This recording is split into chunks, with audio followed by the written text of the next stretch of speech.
বাংলাদেশকে তারা দখল করে নিতে চায়। ভারতীয়দের ধৈর্যের বাঁধ ভাঙলে কি করতে পারে তা আজ হাড়ে হাড়ে টের পেয়েছে বাংলাদেশের জিহাদিরা। কিছু ঘন্টা আগে বাংলাদেশে ঢুকে বাংলাদেশি জনগণ আর ওদের বর্ডার গার্ডকে এমন মার মেরেছে ভারতীয়রা যে প্রচুর বাংলাদেশিরা মারাত্মকভাবে আহত হয়েছে।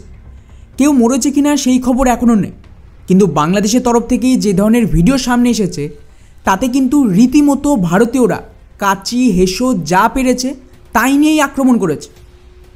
সীমান্তে তো এক প্রকার যুদ্ধের পরিস্থিতি তৈরি হয়েছিল এবং যেভাবে বাংলাদেশিরা লেজ গুটিয়ে পালিয়েছে তা কিন্তু সত্যিই প্রমাণ করে দিল যে ওদের ডায়লগবাজি কেবলমাত্র কমেন্ট আর সোশ্যাল মিডিয়া। আসল ময়দানে লড়াই হলে ওরা লুঙ্গি ফেলেই পালাবে। বাংলাদেশেরই প্রতিবেদন প্রথম আলোর দাবি, ভারতের সাথে লড়তে গিয়ে ভারতীয়রা বাংলাদেশিদের এমন পিটিয়েছে যে 3 থেকে 5 জনের বেশি মারাত্মকভাবে জখম হয়েছে। কি পরিস্থিতি তার একটা ছোট্ট ফুটেজ আগে দেখুন, তারপর আমি পুরো ঘটনা আর বাকি ভিডিওগুলো দেখাবো।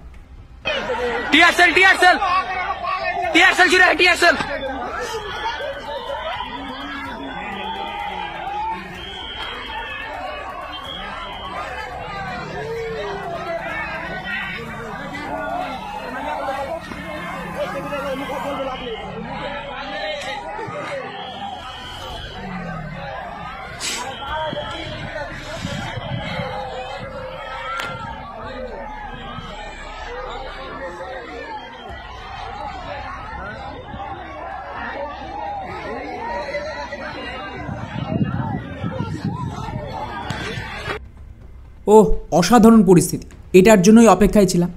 এইভাবে ওদেরকে শিক্ষা না দিলে হবে। তো এই ছিল বাংলাদেশ আর ভারতের সীমান্তের একটা ছোট্ট পরিস্থিতি।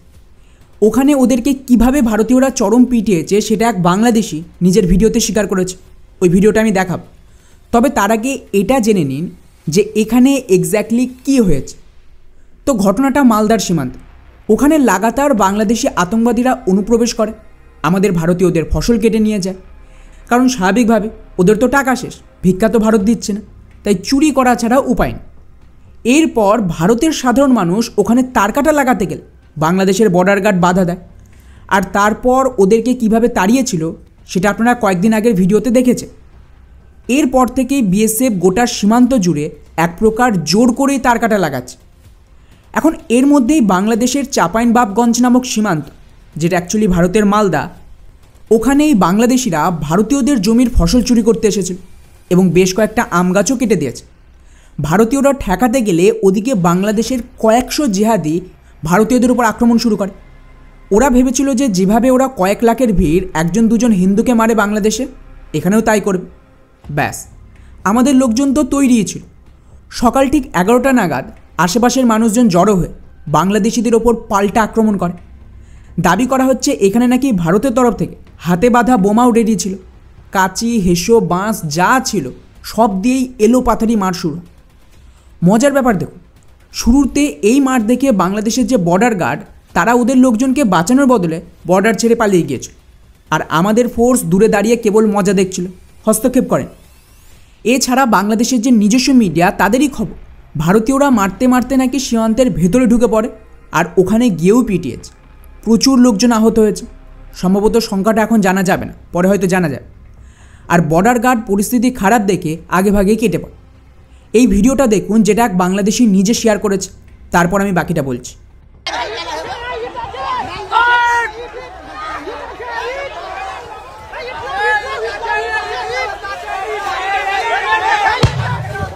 এই যে দেখুন, আরো একটি বোমা লাগাতে বাংলাদেশকে তারা ক্ষত বিক্ষত করে দিচ্ছে। আসলে বাংলাদেশকে তারা দখল করে নিতে চায়। তো শুনলেন বাংলাদেশিরা কি বলছে, যে ভারতীয়রা মেরে ক্ষতবিক্ষত করে দিয়েছে, ভারতীয়রা এখানে দখল নিতে চাইছে। এরপর কি বলছে শুনুন। কিন্তু এখানে বিজেপি যেভাবে ভারতের নাগরিকদেরকে প্রত্যক্ষভাবে সাই দিচ্ছে, কিন্তু বিজেপি আসলে বাংলাদেশের নাগরিককে বাধা দিচ্ছে। এই যে দেখুন, বাংলাদেশের অভ্যন্তরে তারা বোমা ফুটাচ্ছে, মুহুর্মুহুর বোমা ফুটাচ্ছে।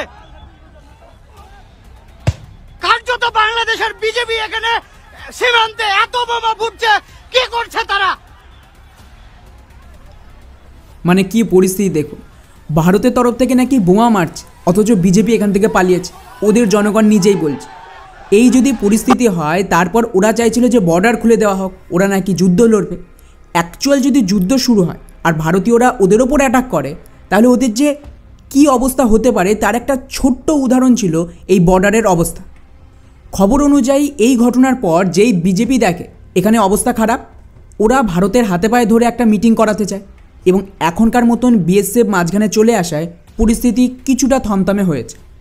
এখন আপনি বলেন যে সীমান্তে সামান্য কাচি হেসর মারেই যদি এই অবস্থায়, ওরা আবার কলকাতা দখল করবে, ভারতের ভেতরে ঢুকে ভারতীয়দের বন্দি বানাবে, এই হচ্ছে ওদের স্বপ্ন, অখণ্ড বাংলাদেশ বানাবে। আর ওদের এই এত বড় বড় ডায়লগ সবটাই কিন্তু ধুলোয় মিশিয়ে দিল আজকের এই ঘটনা। এর উপরে আমাদের আরও বেশি নজর থাকবে। এখন দেখার বিষয় হলো যে বাংলাদেশিদের কোনো উইকেট পড়েছে কিনা। যদি এখানে আরও কিছু ঘটনা ঘটে তার উপর আমি আপডেটেড ভিডিও বানাবো, তবে তার আগে অবশ্যই আমাদের চ্যানেলটিকে সাবস্ক্রাইব করে রাখবেন। জয় হিন্দ।